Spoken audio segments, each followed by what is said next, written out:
My taxi is free now. One more, please. You know what I'm saying now? Is that like now, or more of a put the foot down now? It's just now. My taxi is free now. That's too much. Let me try that again. My taxi is free now. Something's still not working. What's my motivation? We've been having this conversation for Okay. 4 hours. How about a Victorian street urchin? Like, my taxi's free now. Okay, I got it. Free now. Simply update my taxi. It was your belief and your passion. Cody and the Young Bucks are on fire. I am Chris Jericho, baby. Goodbye. Does it get any bigger than Kenny Omega versus Chris Jericho? There will be a women's division. How would you like to stand across the ring from SCU? Can tag team wrestling be the main event? Change the world.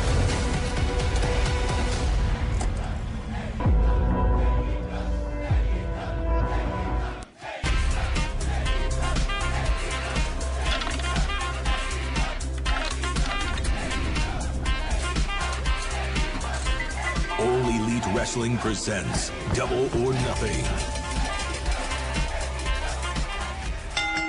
Ladies and gentlemen, welcome to the podcast. Hi, I'm Dr. Bernard O'Shea. This is a health warning. Anyone attending this year's Vodafone Comedy Festival in the Ivy Gardens may suffer stitches, weakness and a splitting of the sides. So if you think you can handle over 130 of the world's best comedians, come along to the Vodafone Comedy Festival from July 25th to 28th. See you there. Arena.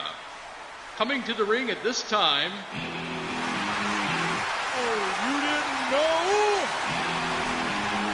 Your ass better call somebody!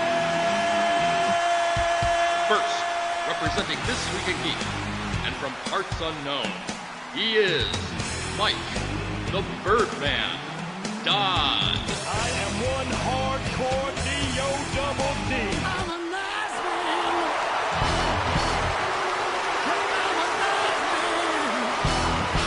His tag team partner, representing the Geekcast radio network, and hailing from the outer reaches of your mind, he is Mike, TFG1 Blanchard. I got 4 words for you. Check out my ass. And from the Great White North, here is your special guest referee, Ryan, the Uneven Flow. The multi always gets his man. You are listening to Mayhem Mics. And now, let's get ready to podcast!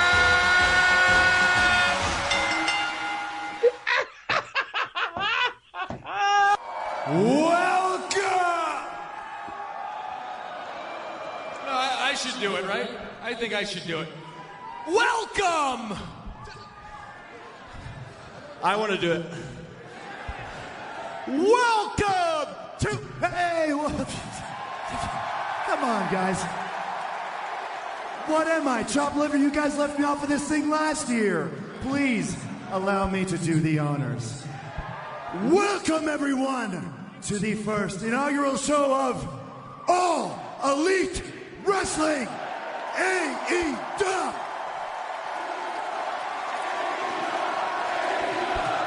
That's got such a ring to it. Now, I'm not going to lie. I had a little bit of butterflies in my stomach before coming out here today, but your guys' energy is going to fuel me through this thing, and there's really... I feel like we can't do any wrong. You guys just want to party just like each and every one of us.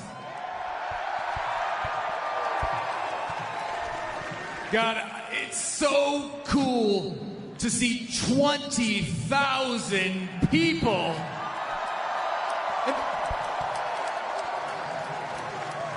It's not. This building holds like 13,000 people. It's not. No. This is pro wrestling. You round up.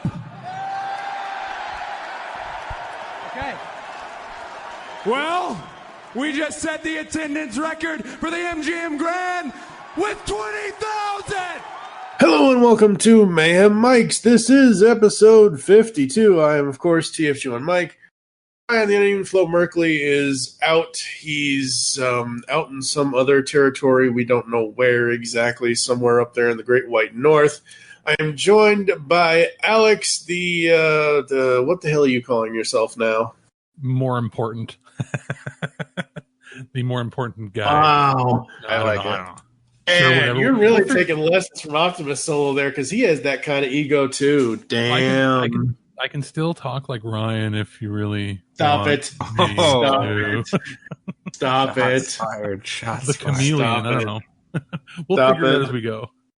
So, for the past 4 years, off and on, Mike Dodd and I have done all WWE content here on Mayhem Mics under the Geekcast Radio Network and This Week in Geek banners.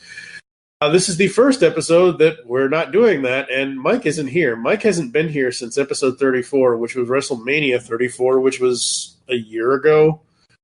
I tried to twist his arm to come on here, but I'll kick him in the balls really and work. make him come next time.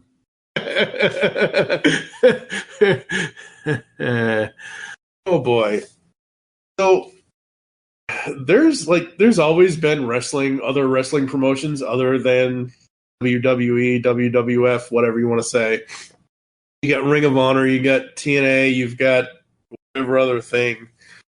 But it's all because of a little guy named Dean Ambrose that AEW, I mean, it's more than just him, but that's the reason why I noticed it, was because of John Moxley, Jonathan Good, whatever you want to call him, whatever real name, ring name, whatever, Dean Ambrose. He left WWE, and he released this little video of the John Moxley character, and then it was announced that he has a multi-year deal at All Elite Wrestling AEW, which is run by Cody Rhodes, Kenny Omega, and the Young Bucks. I'm like, okay, I'll follow John. That's cool. That works. And I know, hey, look, there's Chris Jericho too.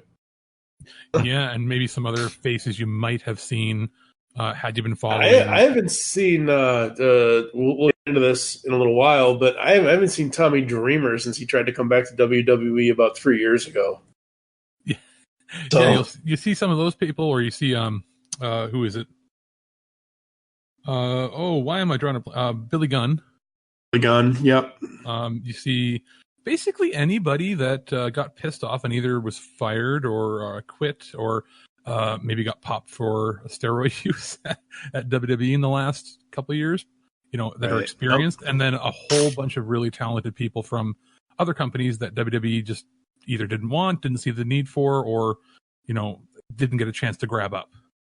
Other thing you got to kind of keep straight too is what they're doing right now is they have a lot of relationships with other independent organizations, etc. So not everybody that has appeared on their show so far is technically on their roster. So I mean they are inviting multiple people from different groups. Like Tommy Dreamer's not technically on the roster. I don't know if he has a backstage role or something of that nature. But there was a lot of people, especially like if you take like the Battle Royal that we'll talk about that happened at Double or Nothing. Like a lot of those people are not technically AEW wrestlers. Like Billy Gunn he's not an active wrestler on the roster. He's actually talent relations. Right. So you'll see a lot of those guys that show up and they'll do these sorts of matches, like the one-offs, the battle royals and that. But reality is they're actually managing all the people behind the scenes.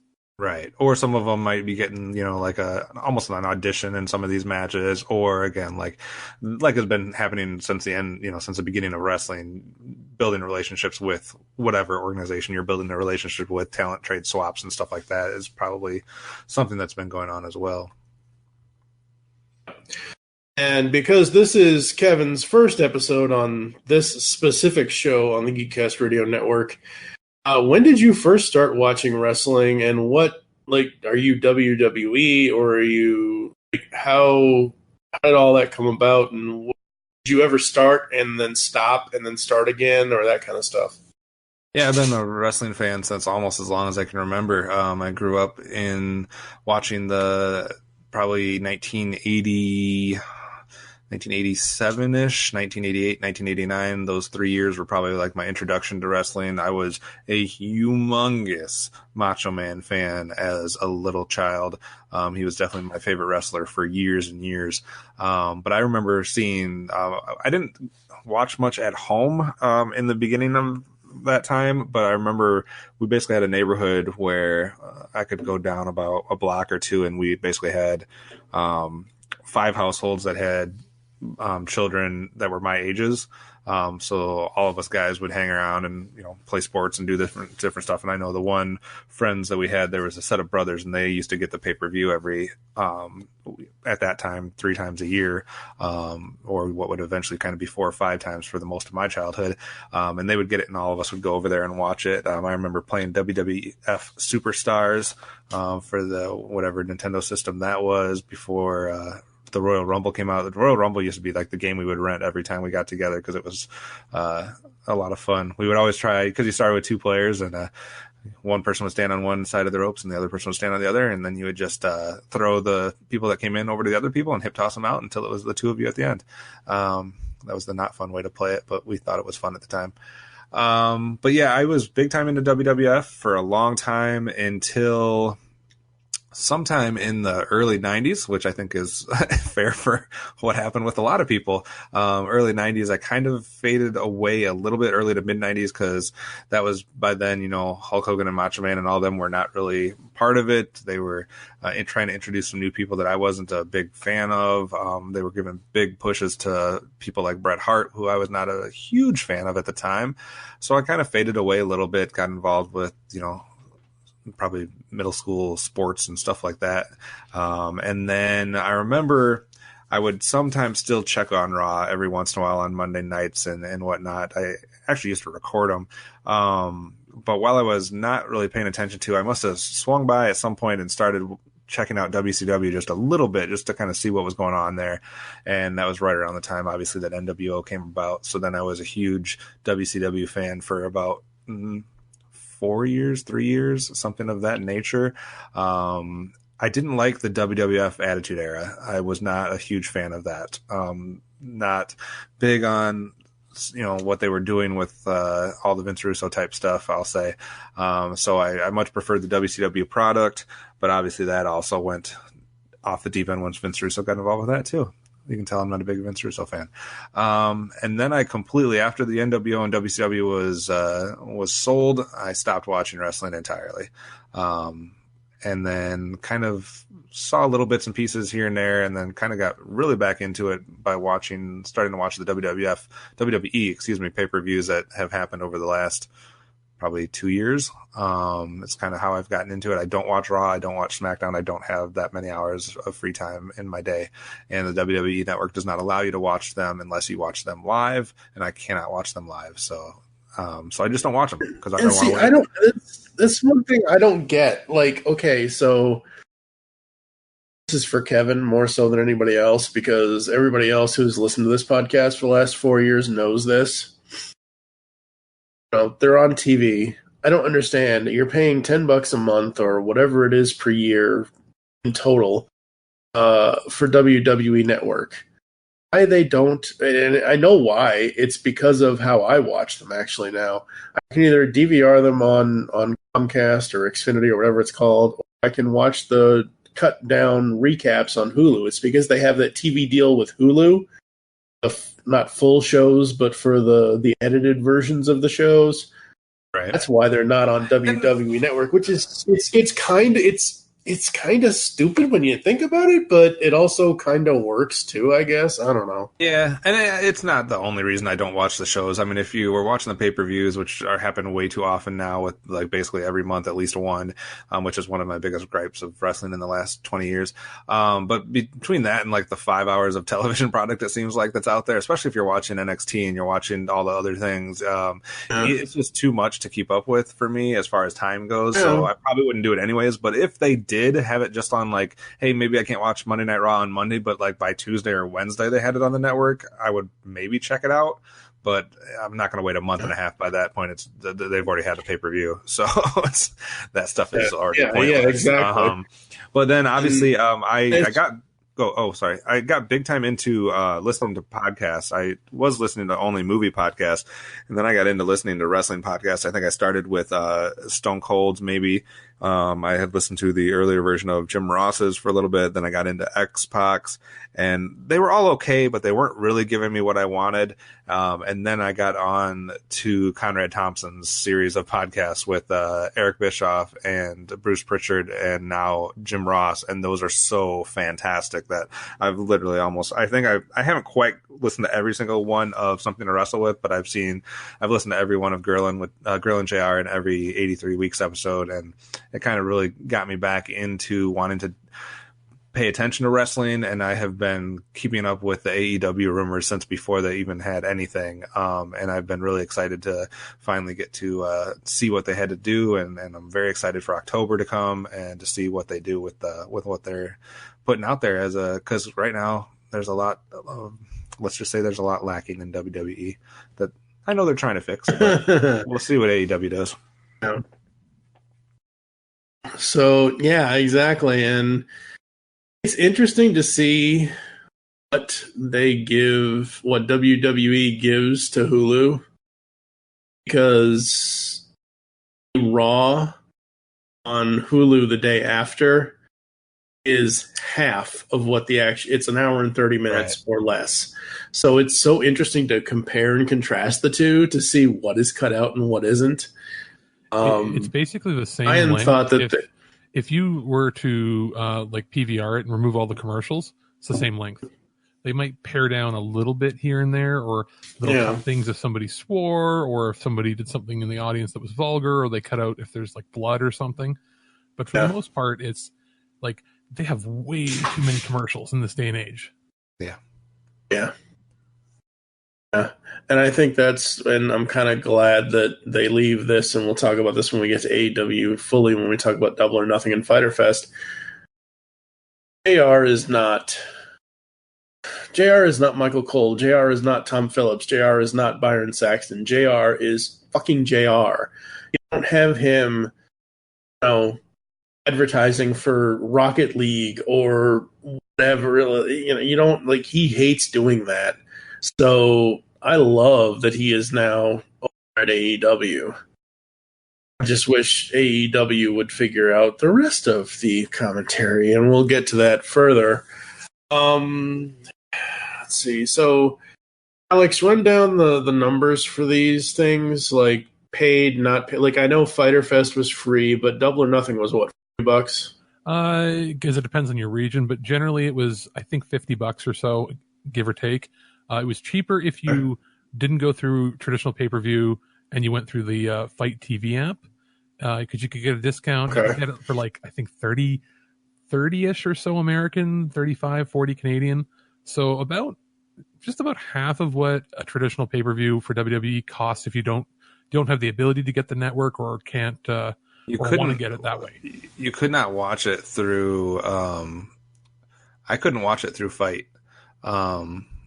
No, you couldn't get it to work? It strictly wasn't available. You had to do the Bleacher Report, or the Bleacher BR Live. Even for Double or Nothing?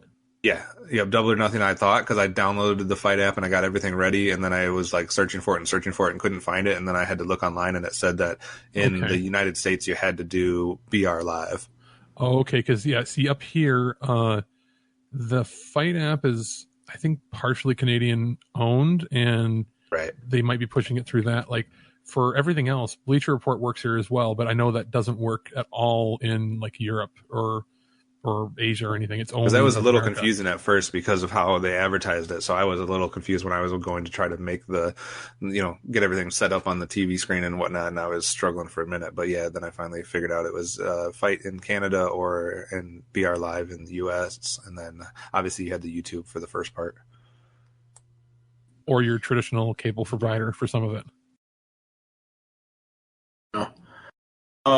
So we are talking about Double or Nothing and Fyter Fest tonight. We're going to talk about both of them so that way we can get caught up. Fight for the Fallen and All Out are the next two events after these two. Yeah, Fight for the Fallen is going to be another free one. Again, free for North America only on the Bleacher Report site. The rest of the world will have to pay, I think, $20 or $30 or so. And then All Out is going to be one of their big flag, tentpole events. So I think that's going to be a full price one. They said that they're going to do basically 3 or 4 of those a year. And then if they do any other special events, they're either going to be cheaper or free. And then you get their TV. So they're not going to do the WWE 12 events or 14 events a year. All right, ladies and gentlemen, brace yourselves. Your regularly scheduled program. We are all good. Nothing changed. So Double or Nothing, we have 9 matches in this, which includes the 21-man Casino Battle Royal, which is on the pre-show. My favorite bits about the overall pay-per-view were when they basically made fun of the attendance. It was hilarious. I thought that was funny as hell. And when Moxley showed up, I liked other stuff because, again, these are all new people to me outside of Moxley and Chris Jericho and all the other ones. But, half these people on this thing are all new to me. Did you guys have any specific favorites before we get into the actual matches? Did you have any? How did you feel about the overall presentation for Double or Nothing? Me, just a couple points. One, this had fantastic production values for as far as the lighting, the camera work. It did really feel like either the closest to or equal to the WWE when it comes to production. As far as things that stood out, that Battle Royal, as much as there's parts of me that are like, this is amazing, and parts of me are like, this is kind of hokey. So I did like that MJF guy. He's fantastic. He's going to be a pretty cool heel. Just mocking the crowd. He's basically like, what if the Miz wasn't tiny? and then it was cool seeing some people that I had seen from Impact Wrestling show up, but seeing some of the legends sort of show up in the Battle Royal at the beginning. The Cody Rhodes and Dustin Rhodes battle was probably the best match I've seen in 5 years, at least from a US based promotion on pay-per-view.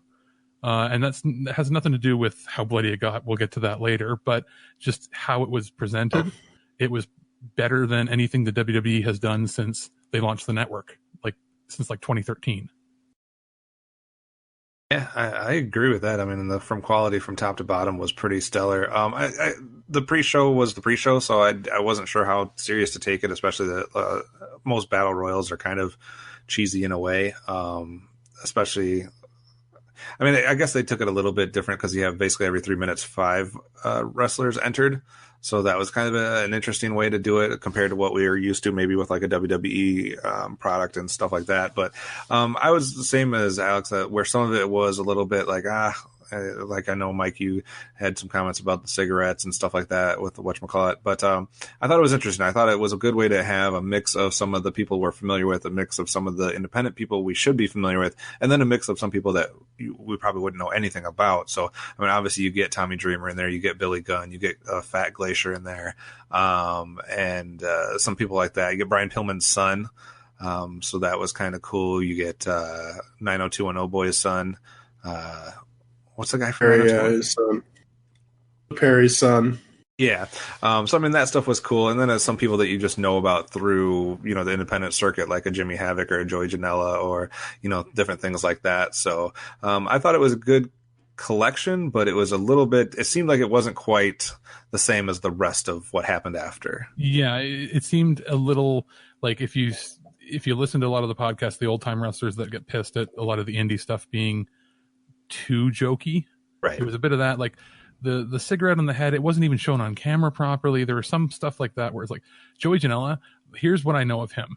2 years ago, there was a local promotion that put on something here in town, and Scott Steiner was fighting him. And he did something that Scott Steiner didn't like. I don't remember exactly what, for real. So Scott Steiner proceeded to just basically kick him in the face a whole bunch of times and then walked away and then said, fuck you, you're unprofessional. So ever since then, that's been the painting in my head of Joey Janela. So, right. And then he looks like your neighbor. You know what I mean? In my mind, either get really in shape or get really fat, but you can't be anywhere really in between, or you just sort of blend into the crowd. We become part of Raven's flock. So like there was that. Like I have no problem with him having like super crazy out of this world diverse. You know, you might have they have a dinosaur like luchador wrestler. One of my favorite people so far. You know what I mean? Like they have you can have that sort of stuff. You just have to know they're not going to be champions. They're just there for the fun. So I don't have a problem with that. I have a problem when it's too much happening, and I felt they had a little too much going on, but they wanted to show off like, look at all the diverse characters we have in this. I mean, if you look at it, they I mean, obviously, yeah, you have a whole bunch of different, you have somebody with no legs. If I'm blanking on the name, you have, obviously the trans, representation there. So, I mean, there is a lot of different stuff they threw in there. And I think that was somewhat to make a statement. Like, this is us. We're not afraid of what your background is or what, you know, whatever. We're going to include everybody type thing. So I think that was a cool statement. But I think some of the bits were a little bit like, but Luchasaurus, like, I think he could be a champion. Like, I think that guy's legit. Like, he's huge. Oh, yeah, tag champion. I don't think you're not going to make somebody like that your main champion. He technically was a part of NXT in its early goings on, but had some type of, I believe it was a hip injury very early on in his time and was released. I think it was back like 2014 or so. So it's interesting to see him kind of getting a chance now. Yeah, and like that's the only match that the thing is I have a problem with. If you're trying to get people to buy in, that was like what they call their pre-show, the buy-in. If you're trying to get people to buy into it, you may not want to show the match that looks the most Vince Russo-like at the beginning. But at the other match was perfect for it, though. Yeah, I still thought it was awesome. I just didn't think it was necessarily the right look for their first one. I agree. That being said, like out of all of them in there, Hangman's great, and MJF's going to be probably pretty big because he's a better talker than like 99% of the people at WWE, or then again, he's allowed to say whatever he wants. And he had the second most eliminations too, outside of Luchasaurus. They each had 3 and 4 eliminations. So I don't think that's by coincidence. No, not at all. And the other difference, at least, well, obviously not just for me, but for everybody, just I've been watching WWE since 2007 now. We've been podcasting since 2015. So until recently, and we'll talk about this later as well, it's been a PG product. Like there isn't anybody that like half the stuff that they did in this first. Like I don't dislike the cigarette thing. I was just kind of shocked at it. I'm like, okay, sure. They didn't exploit it the way they should have. They should have showed it happening, not just exactly. It just looked like it was laying on his head. They didn't zoom in enough. Like, right. If you're going to go that far, go all the way. It was almost I don't know ECW-ish from its early days. And like they're out. Okay.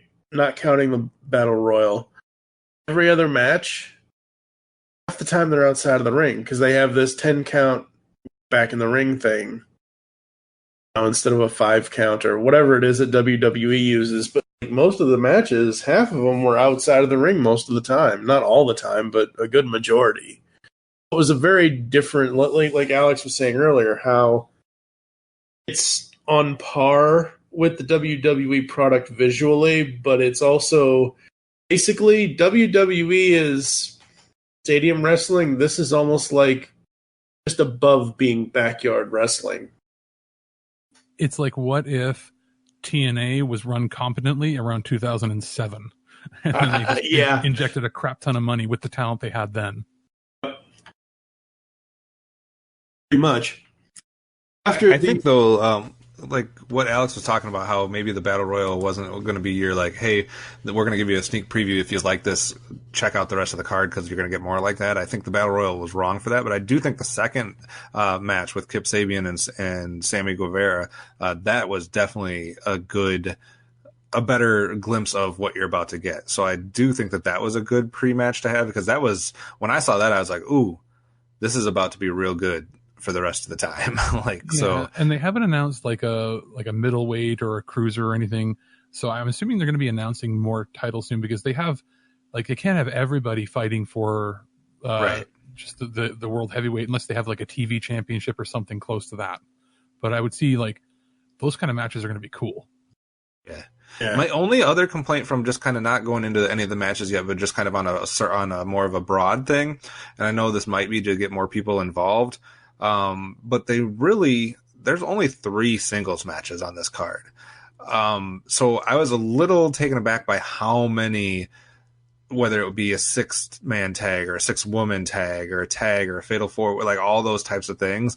I was like, is this going to be something that they're going to rely on too much compared to just giving us some traditional matches? It didn't bother me overall, but it was just a thought that I had kind of fleeting, as I was watching it. I know Tony Khan, the owner, went into detail on it even before the show started. It was going to be a showcase for everybody they had currently signed. Right. So they still have some people that maybe haven't premiered yet, but they wanted to get everybody in there. And they also made a big statement about how tag team wrestling in the States, they were basically pointing fingers at WWE has been absolute shit lately. So they really wanted to promote that they're going to be like a tag team territory. Not that that's going to be the only thing, but but you can focus on it. It does seem like it's one of I don't know if they have let's say their operating commandments or something like that, but they have certain things that they're really focusing on. One of them was being tag teams, like you said. One of them is being a not necessarily rated PG, and the other is just pure athleticism, and they wanted to be more athletic than most other companies that are out there. So it seems like those are 3 of the things that they are, and obviously like we talked about, being really inclusive of all different types of wrestlers. So I think that's something we're going to see more of. We're going to see more tag matches, but I was just because maybe I'm not used to it, just from how I've been brought up with wrestling, that I was like, ooh, here's a pay-per-view, and every single one of them is some sort of multiple person thing. But that is about the only way that they could have highlighted it, that many people. And don't forget, WWE, their roster is so thin because of either injury or just people aren't that talented on the main roster in some cases. Well, and Vince doesn't like tag teams. Exactly. He doesn't like tag teams unless they are fucking giants. Right? The Road Warriors, he would be high on the Authors of Pain, but they get injured too much. So it's just not really a priority. This way, they could get everybody in, and I hope that they don't do this many tag teams things in the future, but it was kind of cool because there were a lot of people that we really had no idea, and they did a good job of sort of peppering in indie people that you may have heard of but not seen, in with people you've never heard of, so that it would get you at least interested to look at it. Well, that's like their first match on the actual pay-per-view, not to get ahead, Mike, but, SoCal Uncensored versus the Strong Hearts. Strong Hearts are going to be more, this international flavor, independent wrestlers that you might have heard of, you might not have, but you probably haven't seen a lot of their matches. Whereas SoCal Uncensored, even those people that don't know Scorpio Sky, Christopher Daniels and Frankie Kazarian should be known by a lot of people. They've been around doing a lot of stuff, whether it be for, TNA or whether it be for WWE or, wherever. There's footage of Christopher Daniels when he had a mullet wrestling for WWE and I think WCW in the mid-90s. Right. So he's been around 25 years. That was a good way. And I think the thing with this card for Double or Nothing, like you guys have already said, it was them basically showing off the fact that multiple forms of wrestling can be shown a good way, actually work, unlike what Vince always assumes or that Vince doesn't like or whatever back on WWE. I don't remember a pay-per-view in the last 4 years that had this many different matches, even though the 6-man and the 6-woman is still something that happens all the time. I don't know, the last time we saw two or three different really good tag team matches on anything that were really good, and both of the tag matches, Best Friends versus Jellicoe and Jack Evans, and then the Young Bucks versus Lucha Brothers. I don't remember tag matches being that good in a long time. No, WWE, a lot of those guys would have been WWE wasn't looking for them, so they were all getting snatched up by AAA in Mexico or New Japan, Ring of Honor. It's not been a focus of theirs. The only matches where you have multi-man teams that were popular really in WWE have been Survivor Series. That's it. Yeah. And even they haven't been the greatest in the last couple of years. Yeah.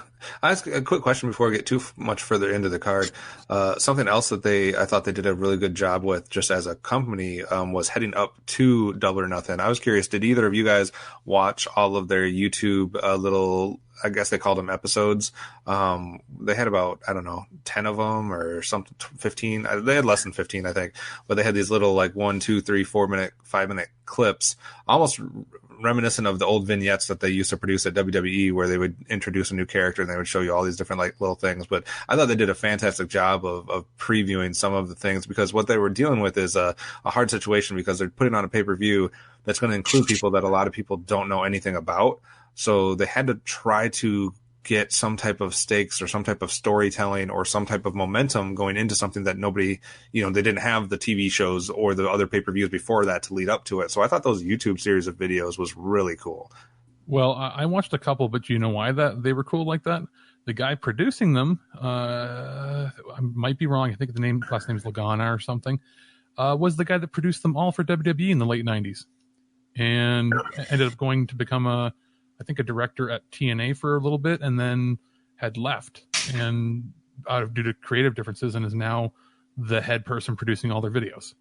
Right. But they do a really good job with those videos. And I think that's another thing that's been attracting a lot of the wrestlers to AEW, is because of another dig at WWF or WWE, is that not everything is scripted. You're able to go and do your own thing, like whatchamacallit was talking about in the Jericho interview and the other interview that he did. Like, I can go and John Moxley.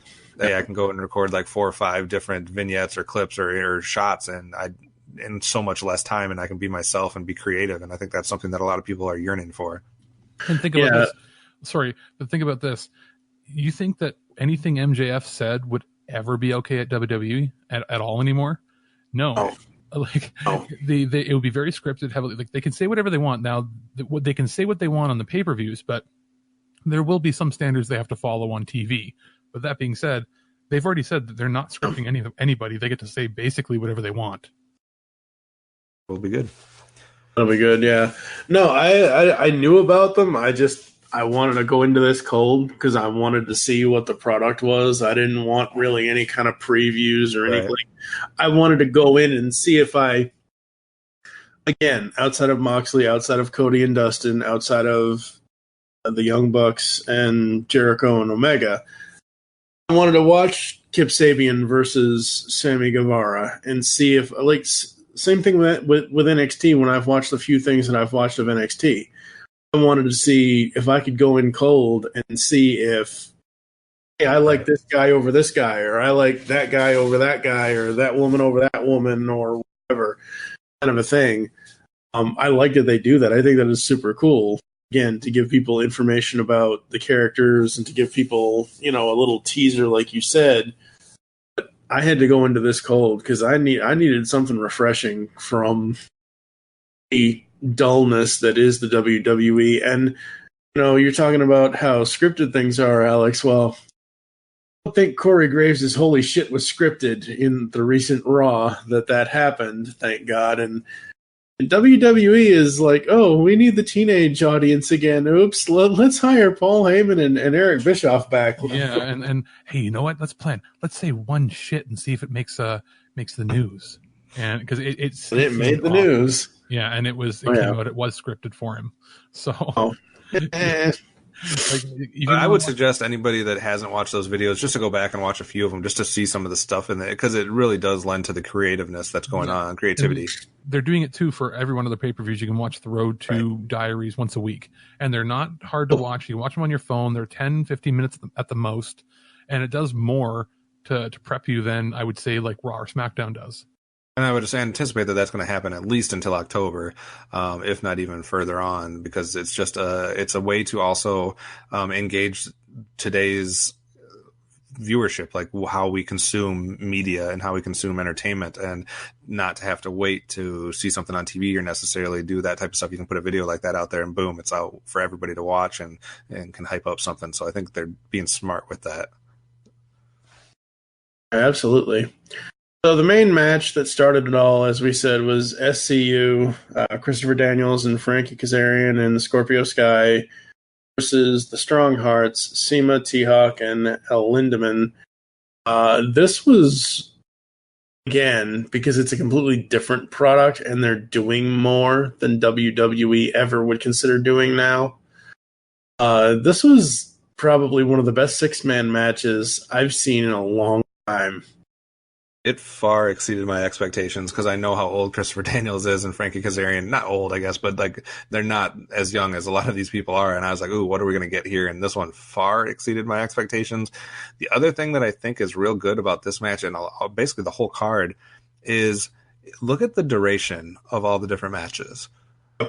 There is no 4-minute, 6-minute, 3-minute, 8-minute match like you get a lot on pay-per-views with WWE because they just have to do it real quick or do something like all of the main, the first half of the card or the undercard, I guess you could say, they're all 10, 11, 12, 13 minutes. And then the main event card, 22, 24, 27.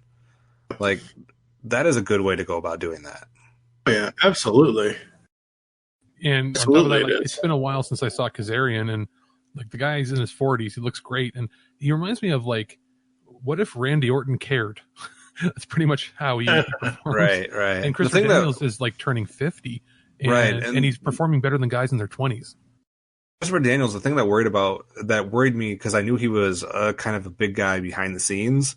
And he was in a lot of the, some of the planning and this, that, and the other. So I was like, oh no, like, is this all going to be like, we already know that Cody's, the VP and the Young Bucks and Kenny Omega, and they're all wrestling. And now I know Christopher Daniels is behind the scenes and he's going to be like, it started to get a little bit worrisome because I'm like, how are they going to book all this stuff when they're all involved?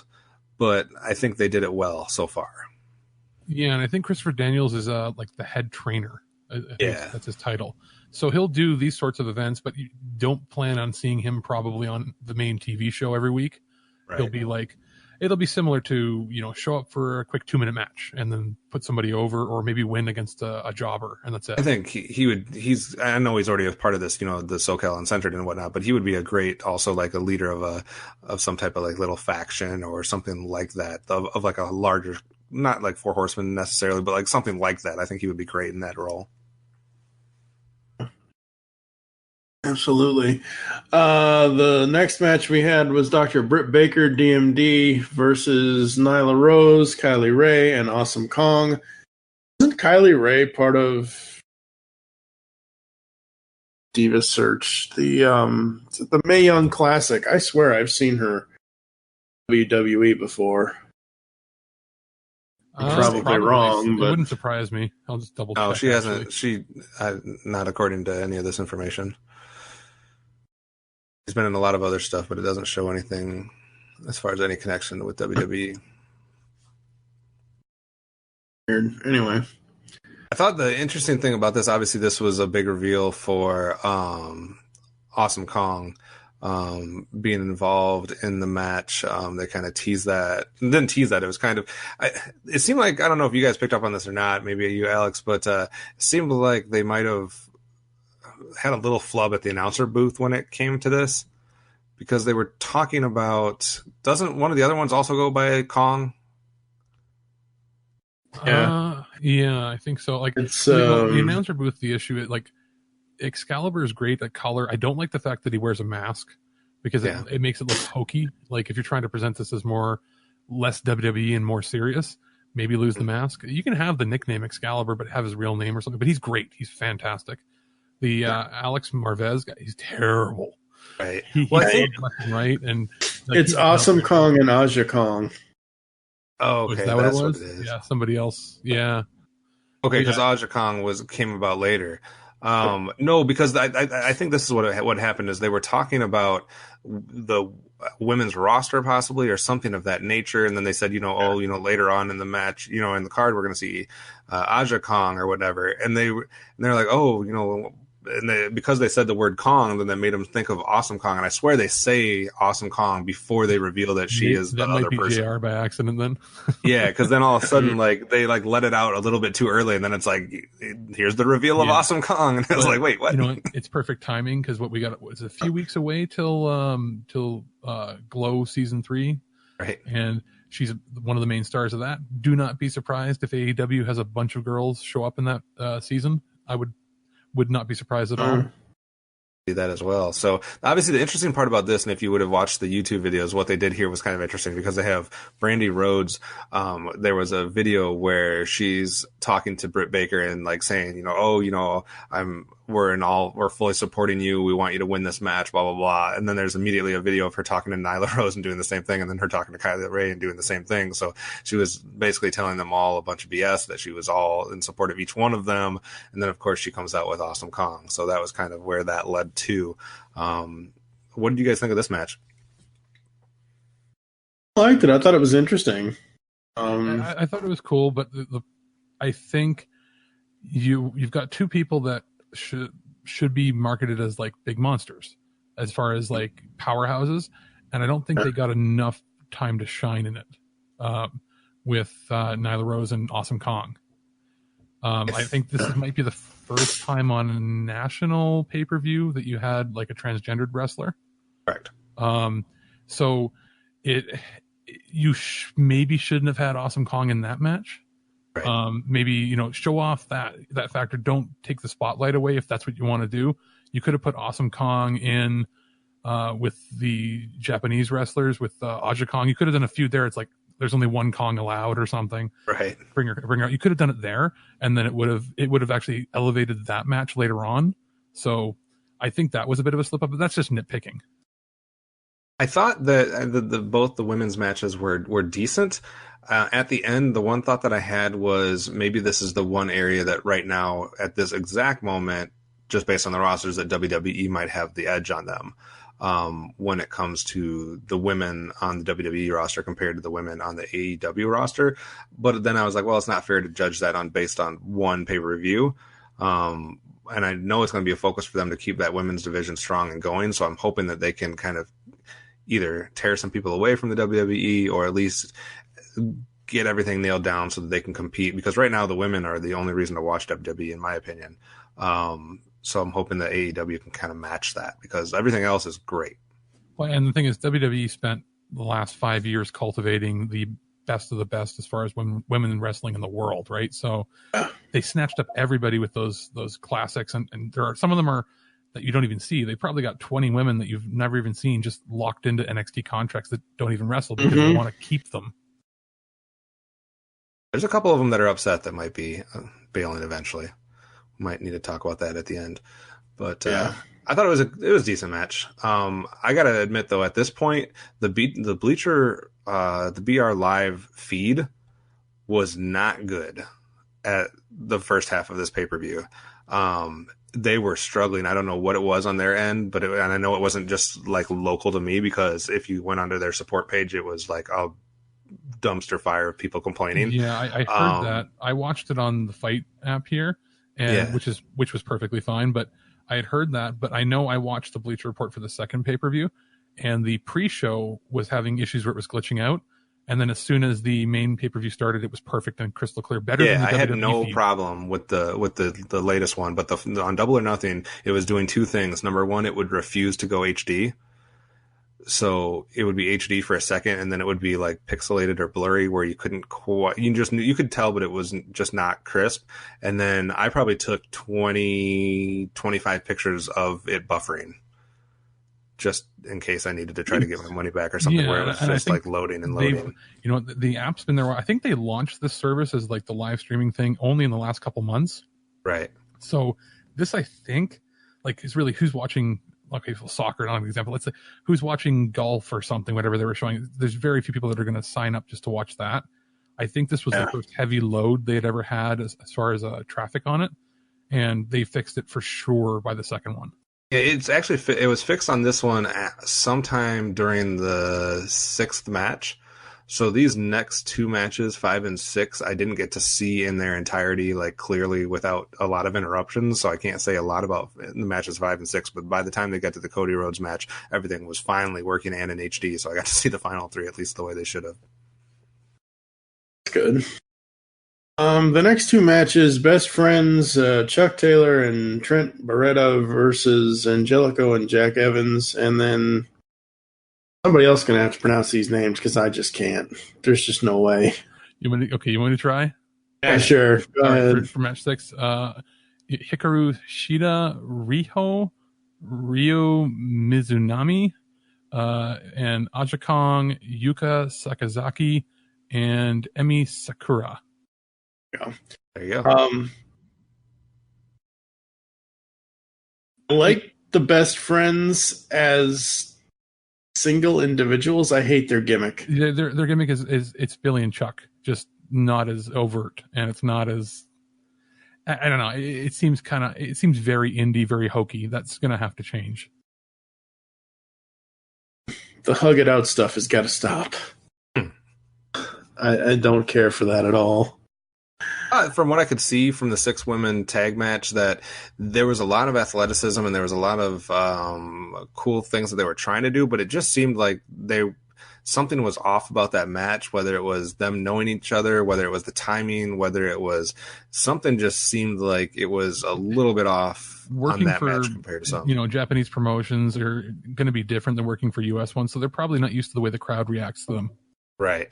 Because there was a few times where it was like, well, I know what that was supposed to do, but you seemed like you were off on your timing, or they weren't selling stuff quite the right way. So it almost came across as something that was like, I know sometimes there's complaints with some of the independent wrestling as like, okay, just because you're athletic, you can't just go balls to the wall 24/7 and just keep running up in on the moves, and then nobody actually is ever hurt by anything.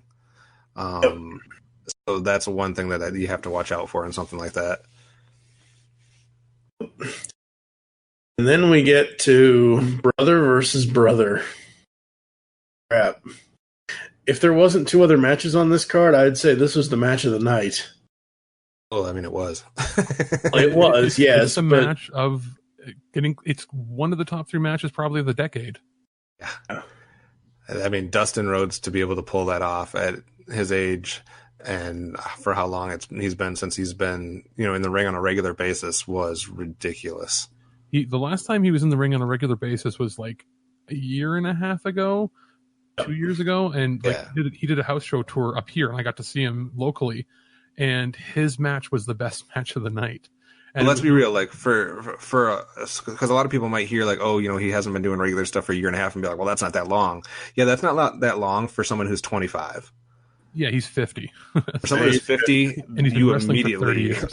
lose. So, yeah. This was awesome. The presentation was great. What do you guys think of the throne destroying? I could have done without it. I could do without it, but you know what? It's tongue in cheek enough to be fun. It wasn't overboard. It would have brought the match to a full 10 out of 10 had they not done that, maybe. But again, like if you can ignore that, and it still was a fantastic match. Yeah.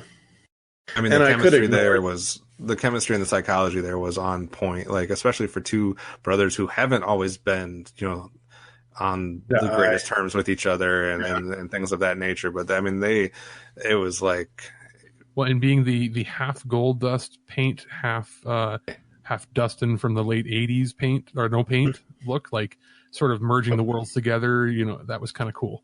Yeah. It was a fantastic match all the way through. And if you haven't seen that, if you haven't watched any AEW stuff, please watch that match. Be prepared. Do not, if you're squeamish, you might have to look away a few times. Yeah, this is by far the most bloodiest match I've seen in the last 7 years. If you remember all those videos on YouTube of Ric Flair cutting his head open and just... Right. It's basically mixed with the Stone Cold Crimson Mask.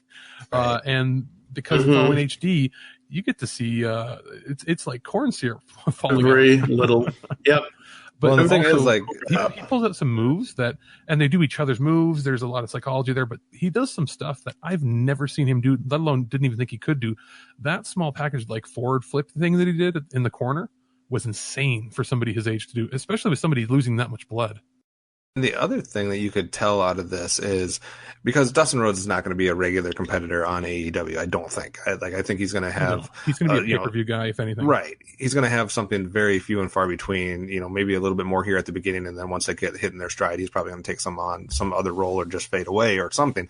But you could tell that, like, it seemed like in his mind, he didn't care what happened the next day. He was just trying to do this. Like, he was trying to put on a show for everybody, whether this was his last match or not. Like, it was just like, I'm going to leave it all out here. I'm going to give my brother everything I can to help him be successful and to make this whole thing successful, and to show everybody I still, that I'm underrated, I guess, in one sense of the word, but also that I can still do stuff. So, I mean, you could see it on his face, you could see it in his emotions, and it was very easy to connect to from an audience standpoint. And I've never been a fan really of Cody's work. He can do good stuff, but he never seemed like a really good worker. He always seemed to be more talk than he was like worker. And this is probably the best match he's ever had.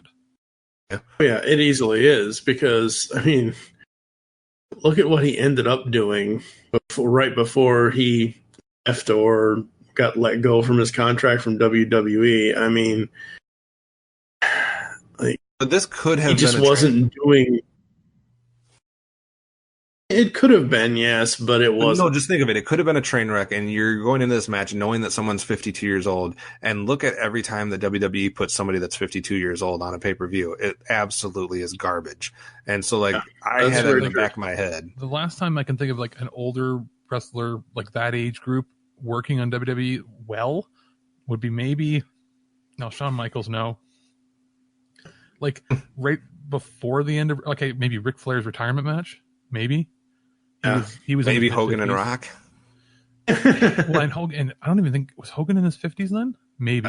Maybe not, but I mean, he was getting up there at least, like, sort of. 2002, so yeah, he would have been like 48, 49. Right. He just looked, his skin was like beef jerky. That's about the match that's the closest to this, as far as, as someone that wasn't quite as old and someone that was old and still being able to pull off something that was maybe believable. Flair and Michaels, because Michaels would have been, maybe 40? And then you've got, he was like late 30s, early 40s, and then Ric Flair was like, 54 or something? Yeah. So this was impressive, because this could have been a disaster. Yeah, it could have been. Thankfully, it wasn't. This is just a little nitpick on my end, but I wish Cody would change his hair, because all I can think of is that villain he played in the Arrow season that he was in, because the only reason why he got the job on Arrow was because he did the thing with the Mel in WWE at the time. And wasn't he selling the drug? Yeah, the drug Stardust or something. Yeah. But this match was amazing, and how they ended it afterwards. If that doesn't tug at anyone's heartstrings, you don't have a heart. Because damn, that was good, and it was a perfect way to sell another thing that's going on. Obviously, yeah. So obviously, that was interesting. Then the penultimate match before the last one was the Young Bucks versus the Lucha Brothers. Jesus, this was brutal in a good way, but damn. Yeah, like I've not been a fan necessarily of the Young Bucks. Are awesome. They do crazy moves, but I've always seen them as being like, I don't know. It's almost like when you're that light, you can believe that they can do all the flippy stuff without hurting themselves. They're not the best at selling. So, but that being said, the Lucha Brothers, like Pentagon and Phoenix, like they were the only ones doing anything good at like Lucha Underground, or when they were at TNA, they were actually putting on good matches, and putting them together was brilliant. And the other great thing is that they already had that connection to the fans that you could tell. You know what I mean? Like, the fans are already all in on their gimmick, on their chants, on their different things and whatnot. So that was cool, because you had a feeling that it was like almost like a dance off, like it's a tit for tat type of thing. It's like, we like both groups, like, oh, look what they just did. And then it's like, oh, they just one up them. And then, oh, they came back with this. And it's just like, oh my God. Like, and speaking of fans, like, just to go back, the Cody match had the most engaged crowd I think I've heard since the Attitude Era. As far as not people just doing like the back and forth, Cena sucks stuff, or the chants of this is awesome. I'm not a big fan of all those stupid chants. They were literally just standing up screaming like, yeah, for whoever they wanted, just like you saw in all those old videos. Like, it was so loud. Like, they didn't have to, mic up the crowd that much. And when they turn the cameras to the crowd reactions, everybody's on their feet screaming, and it doesn't look phony or like they're playing along. They were super into it. The only thing that you got to watch out for in these types of matches, like I'm talking about the Young Bucks and the Lucha Brothers, is they do so much ridiculously crazy athletic stuff you've never seen before stuff that there was no problem with it on this one, but when you're doing that many things, it's like, what's going to actually be the finisher? You know what I mean? Like, you're almost up into the stakes where you can't have a finisher because you can't be as good as a move you've already pulled off before. It's like when you're trying to get crazier and crazier with like I jumped off the rope. Well, I jumped off the steel cage. Well, I jumped off the whatever. I kind of keep getting crazier. I'm not saying that it had anything to do with this match, but I'm just saying, like, in other, we've seen that in WWE, et cetera. So that was one thing. Out so they don't need to see you again. Right. So that was one thing that I was worried about, but I think they towed the line well enough on this one where it wasn't like, okay, like, I'm not going to buy the finish because you've already done way more amazing stuff earlier that didn't finish the match. Exactly. And that's the other thing, again, differences between AEW and WWE is half of any of the moves that were on this pay-per-view, you never see them in WWE. Brock does it because he doesn't care. Yeah, you would never see. Never, ever, ever. I mean... No, and there was some stuff that was just ridiculous. Like, it was so ridiculously... I don't even want to use the WWE term, but I'm going to. It was so ridiculously over the top, but in a good way. Again, refreshing wrestling, not stale, storyline driven. And yes, I know they're going to eventually have to have storyline stuff, and that's great. That's fine. Just seeing, I'd like to say, is a pure form of wrestling again. Wow. Seeing wrestling where people think they have something to actually prove. Exactly. And then we had Jericho versus Omega. First thing out of my mouth as soon as I started watching this match was, God damn you, Dolph Ziggler.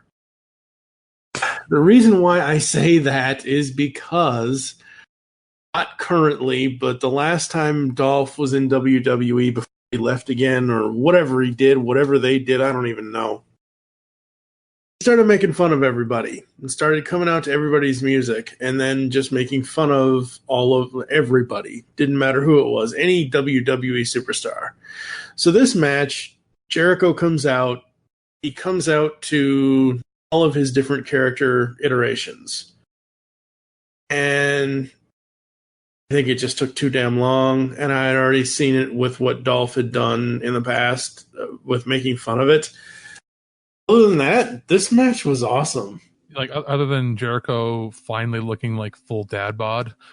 Yeah, really? But you know what? I wish that instead of like the music, he's going to always come out to his own music because he owns the rights to it now and everything, right? Because he produced it. But I would have liked him to come out to that terrible, hilarious music he had at WCW, his first one where he's the babyface. Like All the Days or whatever. Because it would have been hilarious and like come out, completely reinvent himself as if it's 1995. The only problem with this match, literally the only problem with this match, is that it came after the last two matches. Like, yeah, at that end, like, a lot of people don't care for Omega for some of his like over the top facial expressions and stuff, but he toned it down a fair bit here. I'm just not a fan of his hair or whatever you call that rat's nest. Right. Yeah, that's for sure. No, it was just a step down from the athleticism we saw with the Young Bucks and the psychology that the Rhodes brothers put together in their match and kind of the emotional pull. So it wasn't going to give you, like, the Rhodes match had the best of one world and the Young Bucks tag match has the best of another world, and they weren't going to be able to compete with either of those worlds in this match. This was the most WWE match they had. Right. But at the same time, this is the match that sold the pay-per-view initially. Yeah, so absolutely. I get why they did it. It was still good. Like I still think it was a better match than a lot of other. And then the former Ambrose coming out and just wrecking house and fucking everybody up. I think that's the only reason why. I think that's the only reason why this match was last. As I said, Cody versus Dustin could have been last, or the Young Bucks could have been last. The only reason why Jericho and Omega was last is because of the planned or unplanned, debut or whatever, or teaser for Jon Moxley. And I actually had to watch that before watch this entire thing because, again, I've been a Shield fan since 2012, and I know, yes, he's not Dean Ambrose anymore, he's Jon Moxley, but still the same fucking guy. So I'm gonna follow that guy no matter. The same fucking guy without his hands tied. Tied behind his back or whatever. Yeah.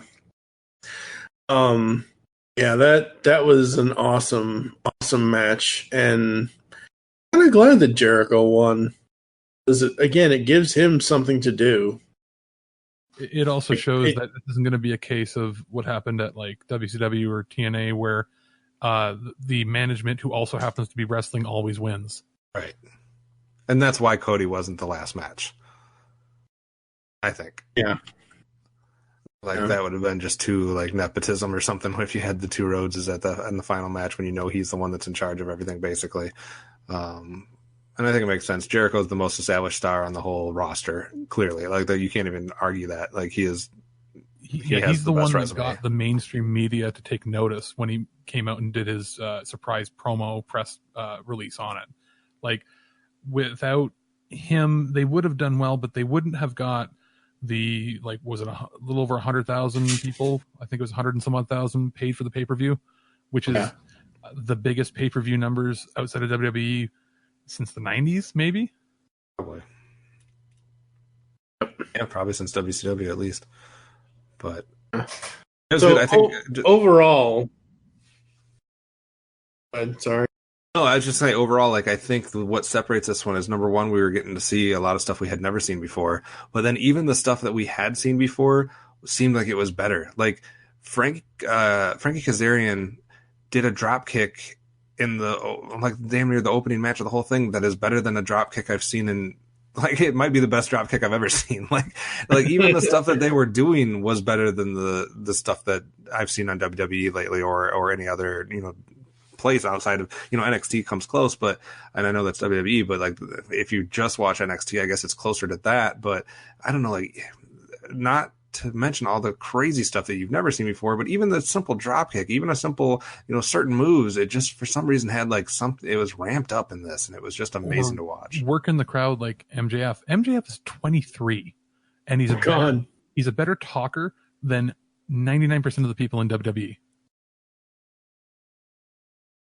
It was a very good step. It was a very good, like, initial foray into this. I know they had, the thing last fall as well, but this was like kind of for all intents and purposes, this was like their first pay-per-view. It might as well be. And it was a great introduction for a lot of people to what's going on here. I think I can see what they're doing, because I understand that you're going to have these random pay-per-views or free, shows once a month or once every couple of weeks for the summer and leading up to October. So I get that. And that's going to do a lot, because it's going to establish these characters, and we're going to at least know who's who before they go into the storytelling of what's going to take place and having a weekly show. So I understand that they don't want to just jump in right to a weekly show because nobody knows these guys yet.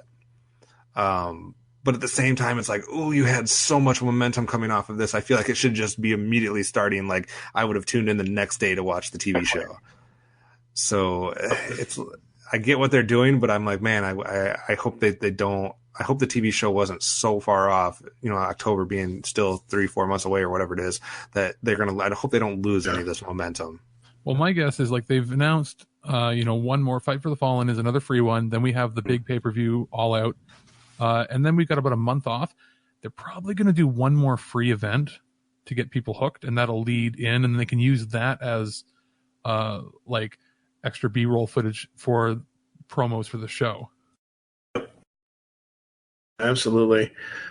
All right, so on 0 to 5 scale, Kevin, what would you give Double or Nothing? 4.5. Alex? Exactly the same. I'm right there with you guys. 4.5. To be fair, there is going to be some kinks. They are working out some stuff. They, we talked about the announcing team a little bit. We talked about the battle royal and some of the other stuff that was like, find your footing, figure out what's going to work, what's not going to work. But I'm willing to give them those little kinks in the beginning as they work things out. Yeah, as an inaugural show, if you just went, hey, this is a promotion out of nowhere, and on that scale, it's a 5 out of 5. As far as the fact that it's so professional in some aspects, especially with the production work, it almost feels like it's a show that's been running for years, just the way it started.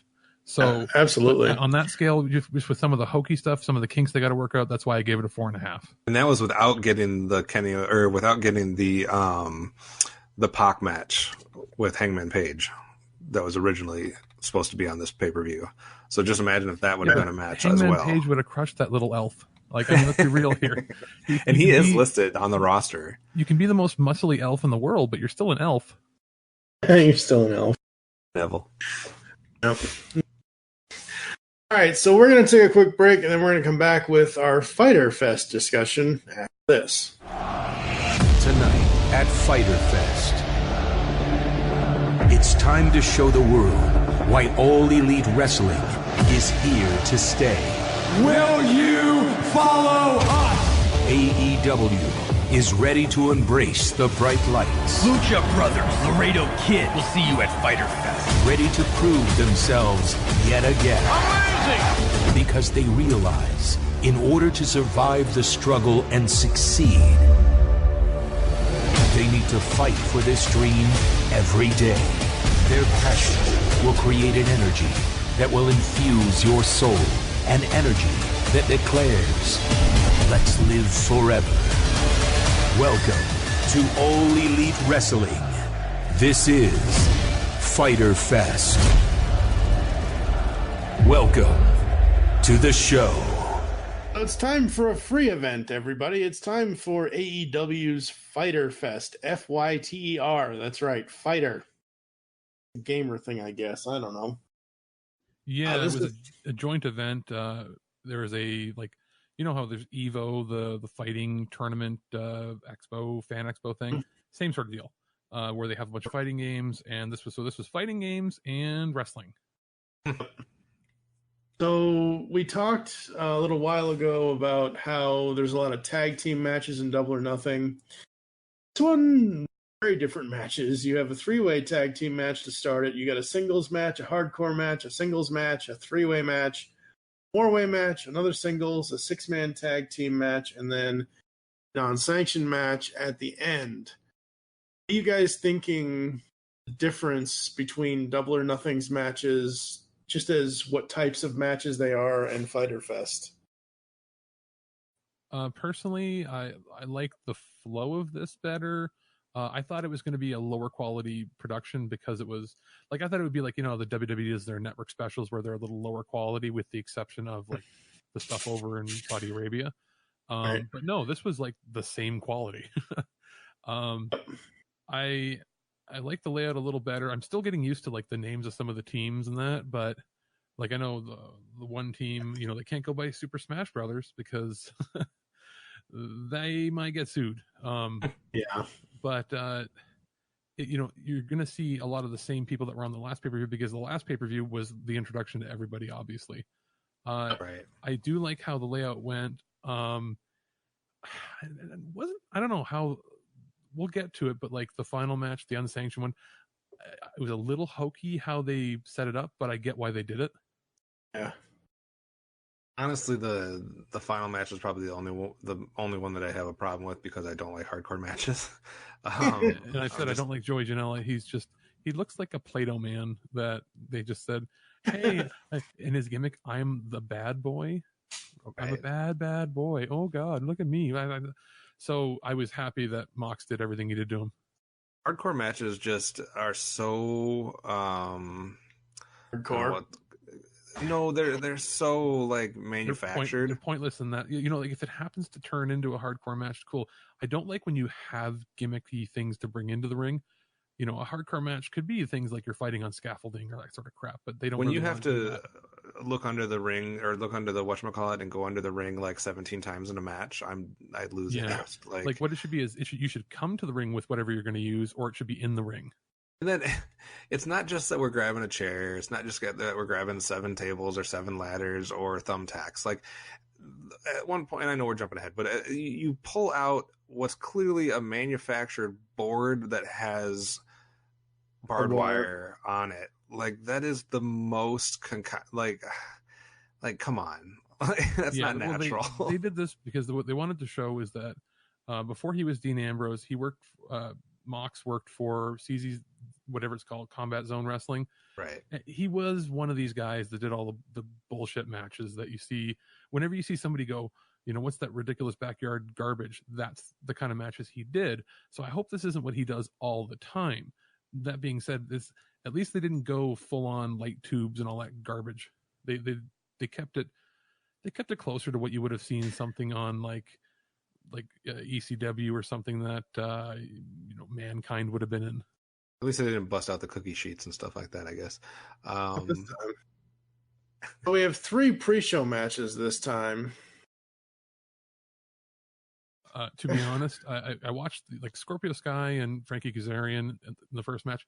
It was fun, but I honestly wasn't paying as much attention to it, only because I was like, I'll just go back and watch it again because it's on YouTube. I got to be, I had some other stuff going on, so I didn't pay a lot of attention to the 3 pre-matches. It wasn't until SEMA and Christopher Daniels came on that I really started paying attention to this one, just because, again, some of that stuff was earlier on, and I wasn't ready for it.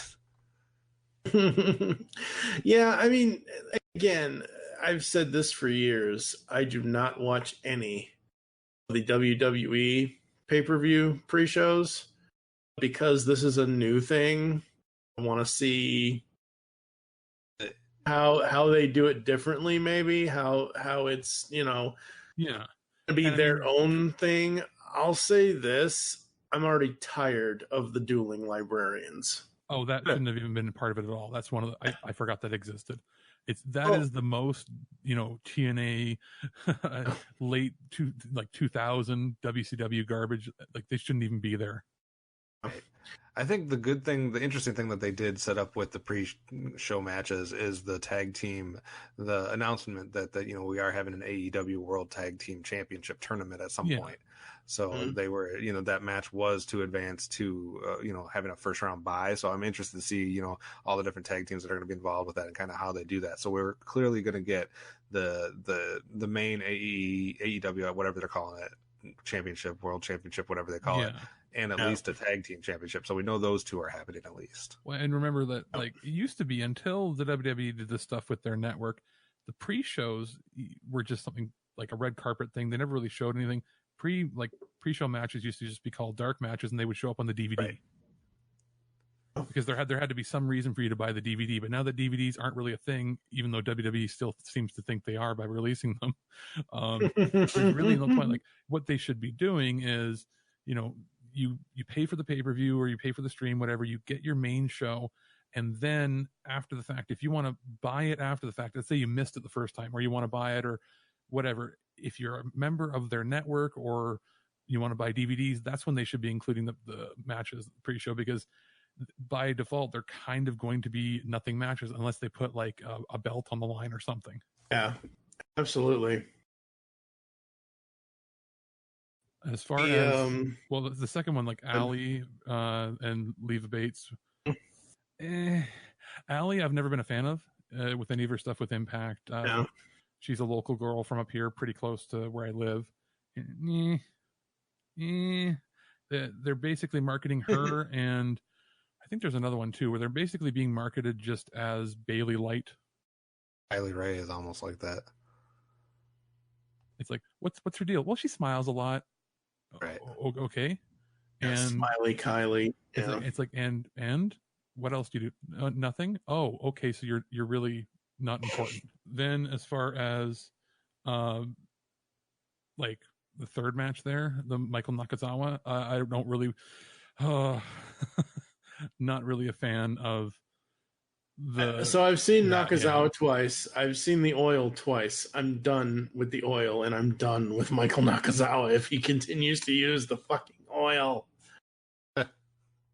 That's the kind of it's stuff his gimmick, but but usually that's the kind of thing the ref would be like, you can't have that here. I don't know why it's allowed in there.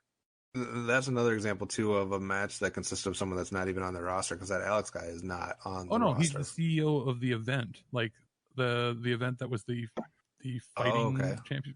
Yeah, gotcha. He's the guy that runs the con. So it's what they do when you go to a local town. It's the standard vanity match. That's all. Gotcha. Okay. I didn't realize that he had that connection. I wasn't paying attention enough during the pre-matches. So the best part about the pre-show for me Not the fact that it ended, but it was the end. Because here comes Mox. That was cool. It's another cool little vignette promo thing that Moxley is doing. That was very cool. The main show started with Sema versus Christopher Daniels. I swear, every time I see Christopher Daniels, I'm like, what's Spider-Man doing? What's Christopher Daniel Barnes doing in wrestling? I know it's not him, but I keep seeing the name and I'm like, isn't that the voice of Spider-Man from the 90s? It's not, obviously. And every time I hear it, or like I hear the thing, Cena versus him, I think John Cena versus Christopher Daniels, really? Yeah, I know, right? Yeah. It was a good match, though. I mean, it was did a good job of kicking off the pay-per-view, I thought, as far as getting people excited and whatnot. I don't think Christopher Daniels was. It's interesting now because he was in a solo, a one-on-one match compared to the team, like we saw on Double or Nothing. So it was a little bit of a different take, but I thought the two played pretty well off of each other for obviously having some experience wrestling each other. Yeah, they did. They had some really cool moves. Very, very fun starter match. Then we had, go ahead. What were you gonna say? The same thing as Double or Nothing here. If you look at the time durations, you have the first, 4 or 5 matches that are all between 8 and 12 minutes, and then you have the main 3 that are all 20 minutes. So seems like a pattern so far, but which is very good. We get the women. Yep, we get the women. Riho defeated Yuka Sakazaki and Nyla Rose. To be honest, I slept through it. Yeah, I love women's wrestling. I really do. But this match was not a match I wanted to see. I basically just skipped through it. Well, plus the other interesting thing is it was the very middle match of the show, which is when most people get up to go to the washroom anyway. And that's why they put 2 people on that are not on their roster either, because Riho and Yuka are not listed on their roster. Oh, wow. So, Nyla Rose is, but the 2 main people there are not the 2 main people, but the other 2 are not. So that's obviously a reach out to have them involved and whatnot. So, I think it was the worst, not the worst, but if you're going to pick a match that you should, if you had to skip one match on the card, that's the one you skip. Absolutely. Up next is Adam Page versus Jimmy Havoc, Jungle Boy with Luchasaurus and MJF. This is my second favorite match of the night. The way MJF tore down everybody and just his comeback to the comments. Mm-hmm.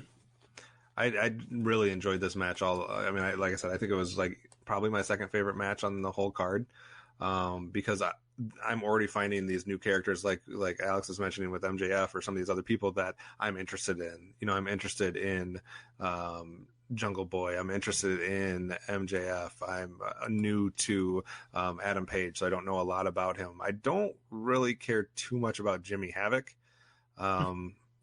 He's a British hardcore wrestler that's kind of not really good at anything else.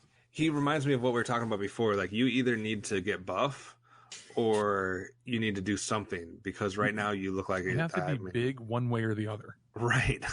Like, otherwise you're not buying that's like one of my employees out there, or that's like somebody that I play softball with that's out there. The third option you have is to be 3 feet tall. Right. So, but I thought some of the stuff but I just think some of the stuff they did was very fun. Again, I got to see some Luchasaurus. I thought it was interesting that they're showing a connection between him and Jungle Boy, apparently. So I'm interested to see where they go with that. But I thoroughly was entertained, and I usually don't like 4-way matches. Yeah, and Adam Page, I think he was part of the Bullet Club in New Japan a few years ago. He's basically like the modern day cowboy wrestler, but not really cowboy wrestler. Similar to, I'm trying to think if there's somebody else, like a bit of Stone Cold with a bit of like the Smoking Guns with a bit of like a classic 70s wrestler. Like, I don't know, like almost like 80s, like not with Orndorff. Who was the other guy that was supposed to be like the next Hulk Hogan for WCW, but he got hurt or something? What's his name? The guy that Magnum. Magnum TA, or even like the Funks, like a little bit like that. Mm-hmm. But I like Adam Page. I'm a fan of his so far. And he actually has he's the one probably out of everybody on this roster. He's the one that, Vince would look and go, why haven't we signed him? Because he has the exact look that he would go for. Yep. He's probably one of the only ones that would fit that. Honestly. Absolutely. Yeah, maybe Omega. I know that he was offered and he turned down money. So I guess, Omega maybe. And then, because he's the only other guy that has the right height. He's 6'5". Maybe Scorpio Sky. Yeah, but they wouldn't know how to use him. I could see Vince going Adam Page, we're going to make him this, but then he's going to make him a full cowboy and has to wear a hat and has to and come out riding a horse. But no, great match for me. And like I said, I don't like 4-way matches a lot, but I was fully entertained by that one. Up next, we have Cody with Brandy versus Darby Allin. It was fought to a time limit draw, and then they even said, but 5 more minutes. We need a decision. So that's a little post WWE. Yeah, you know what? The Darby Allin, he was on a documentary show called The Wrestlers that's been airing. I think it's on Vice, maybe. And he's one of these, up and coming sort of wrestlers that is more about doing the crazy performance. He does some of the dumb crap that not everybody would like, but coming to the ring with a body bag with Cody's name on it, that was actually pretty good. That was pretty good, yeah. I said before about Double or Nothing that I wish Cody would change his hair color. After this match, I really wish he would have changed it because, damn. Well, I think it changed for him on his own, right? True, yes.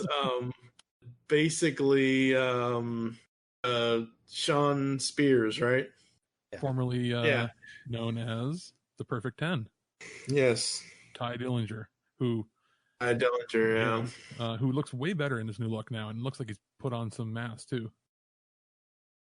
Actually looks like a wrestler now instead of just a scrawny version of what's his name, Jason Jordan. So basically, this match was really, really good up until Spears comes in and basically cocks Cody in the back of the head with a steel chair.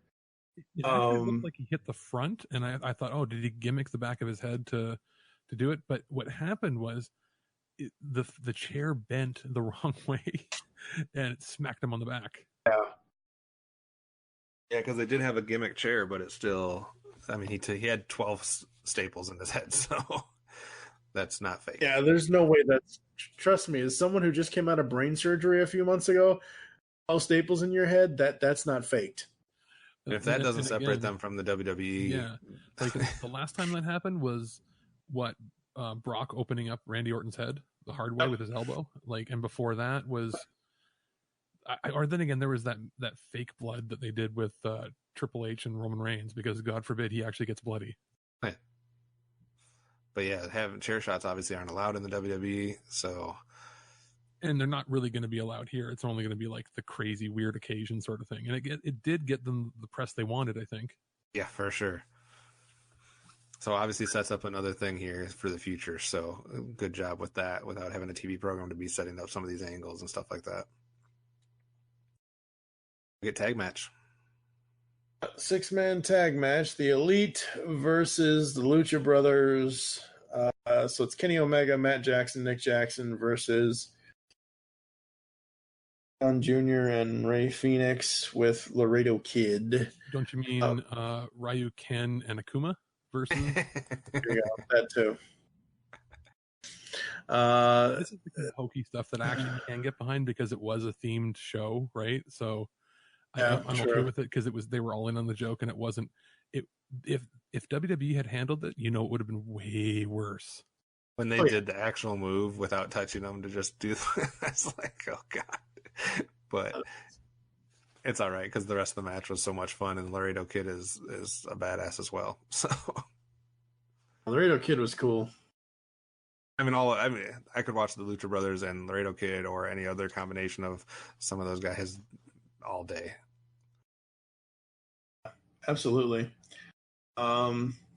And we end with the unsanctioned match, which is Jon Moxley versus Joey Janela. lights go out, they announce the end of the show and say the next match is not sanctioned. And I went, that's hokey. But I think it was wise to do that to try to hopefully remove that style from what is going to be the main thing. Like, I'm hoping that means that that's not going to be a staple. Like, we're not going to go full on hardcore matches all the time type thing. So hopefully that's a thing. Yeah, hopefully this is just to set up him as a badass. I knew it was going to have tons of barbed wire and crap because they had done all this talk about Moxley not wearing the jeans and all that. Now he's going back to wearing just trunks and normal, wrestling boots.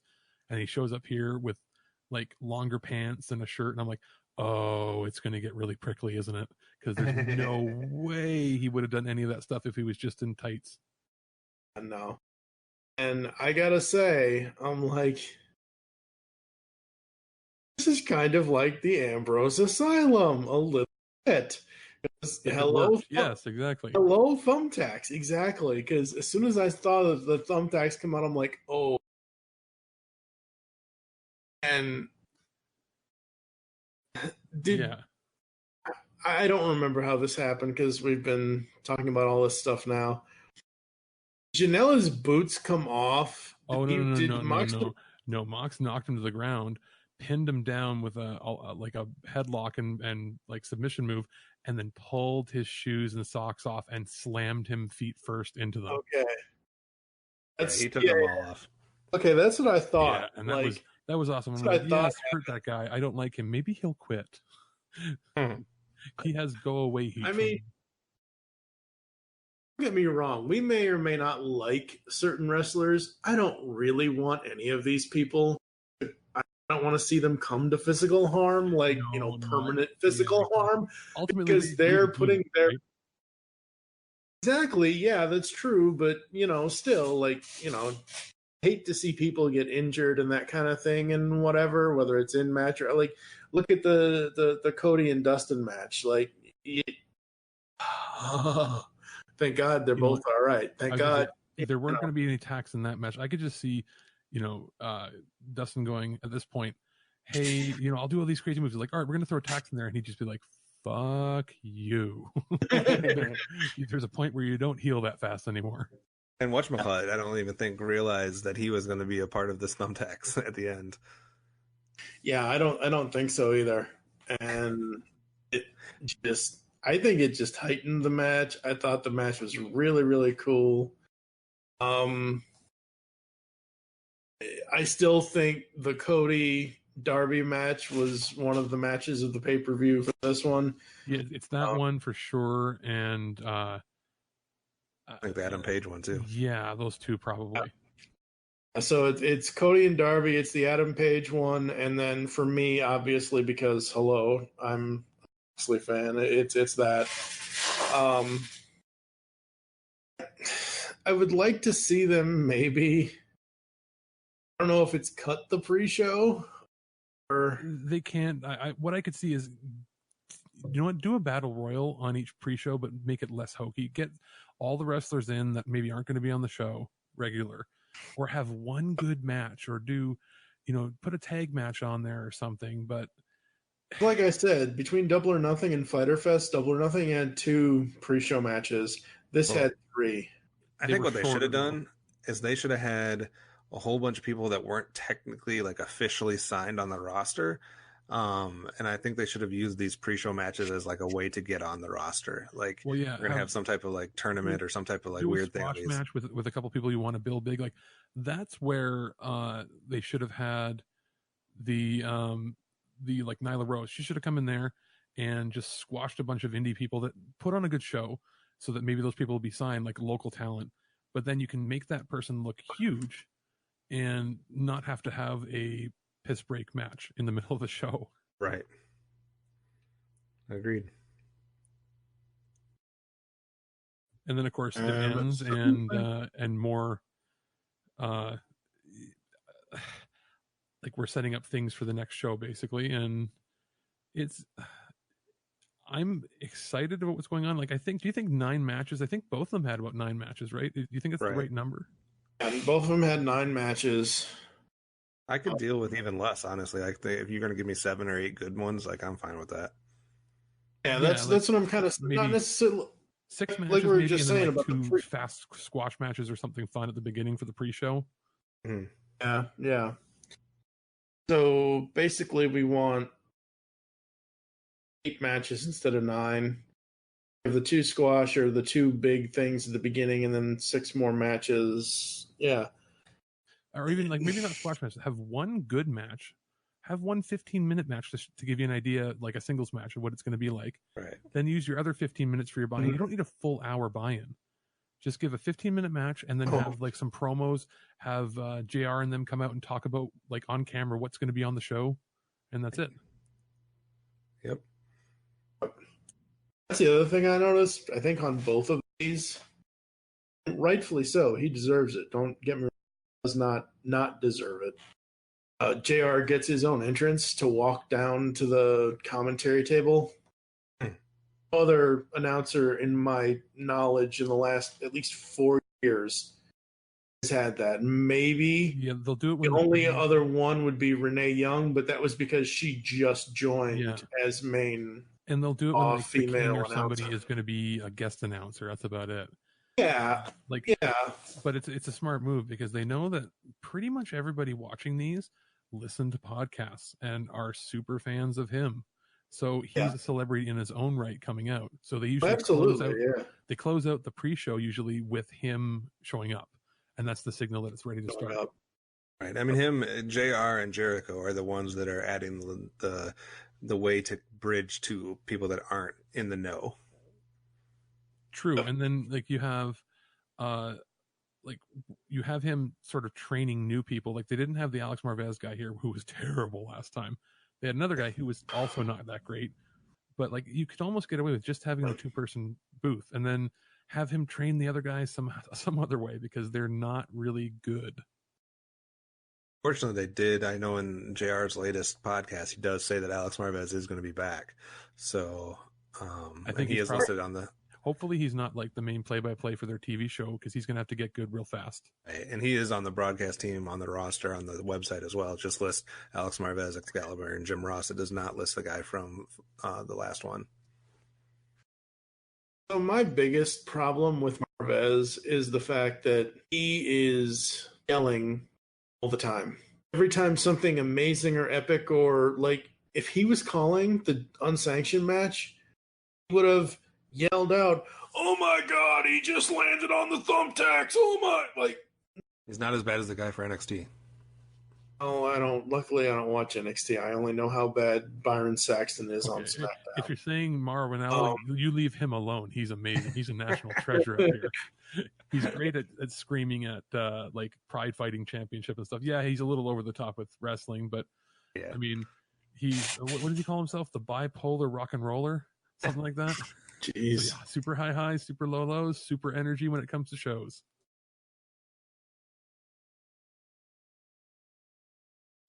Yeah, so that is AEW's first 2 pay-per-views, or what wasn't there All In, but we didn't even get to that. That was not official. That was the Young Bucks and them doing it on their own. The Con wasn't part of it. It was actually a joint venture they did with Ring of Honor. So this was the first official show, or first 2 official shows. I would give this one a 4 out of 5, probably. I'd probably be at 3.5 just because I don't like hardcore matches. I'll put it at a 3.5. Like I said before, the 3 matches out of the 9 that I really liked was the Adam Page, the Cody and Darby, and then obviously Mox at the end. Did you guys see the interview they did with MJF afterwards in the post show? No, I did not. They asked him a bunch of stuff about, how do you feel about, being on here saying these sorts of things, and he basically takes over the mic and just says, I'm, who I'm friends with, Cody, Cody Rhodes, blah, blah, blah, we're best friends. So he tells me I can say whatever the fuck I want. And he says it like right to the cameras and just walks away. Like he's in character 99% of the time.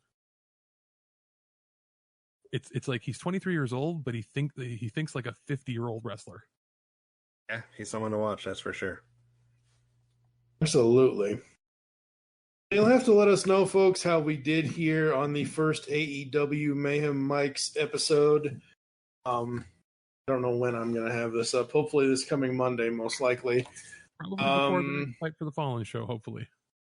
Well, Monday is usually when we release the thing, so there you go.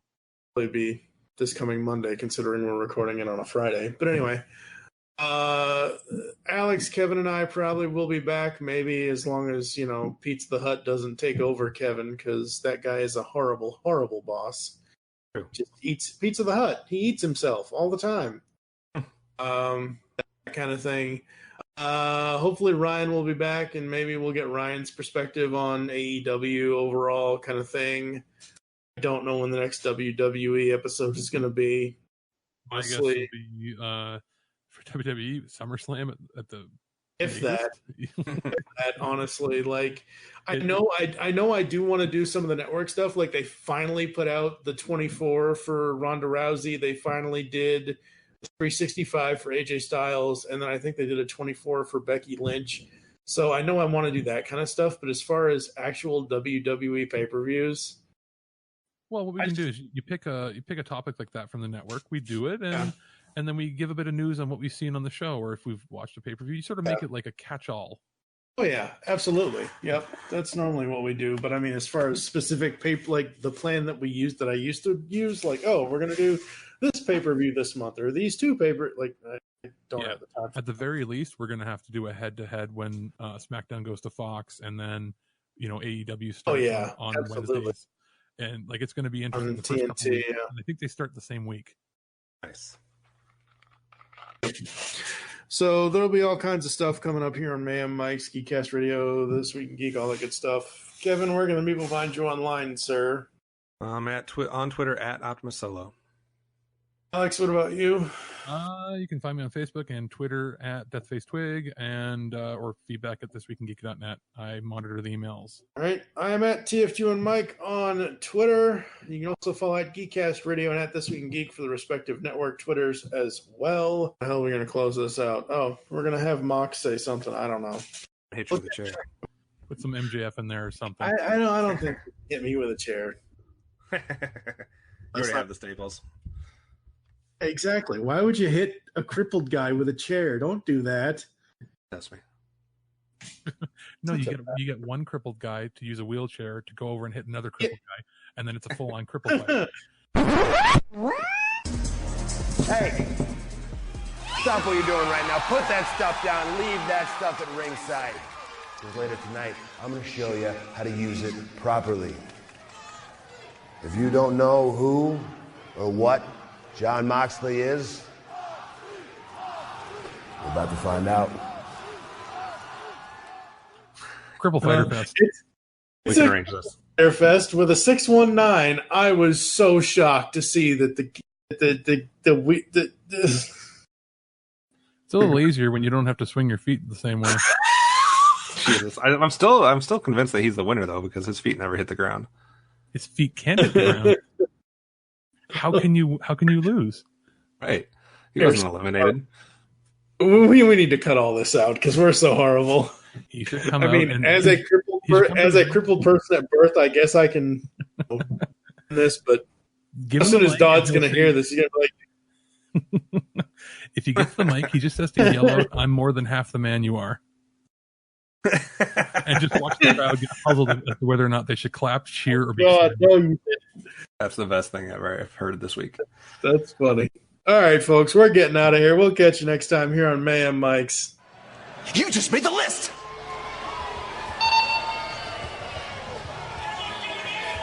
All clear.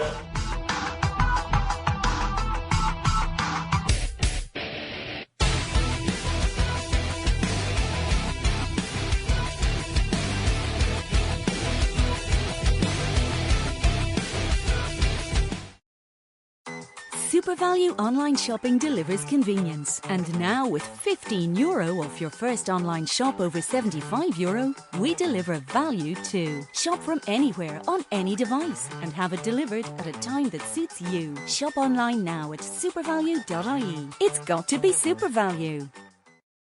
Hi, I'm Dr. Bernard O'Shea. This is a health warning. Anyone attending this year's Vodafone Comedy Festival in the Ivy Gardens may suffer stitches, weakness and a splitting of the sides. So if you think you can handle over 130 of the world's best comedians, come along to the Vodafone Comedy Festival from July 25th to 28th. See you there.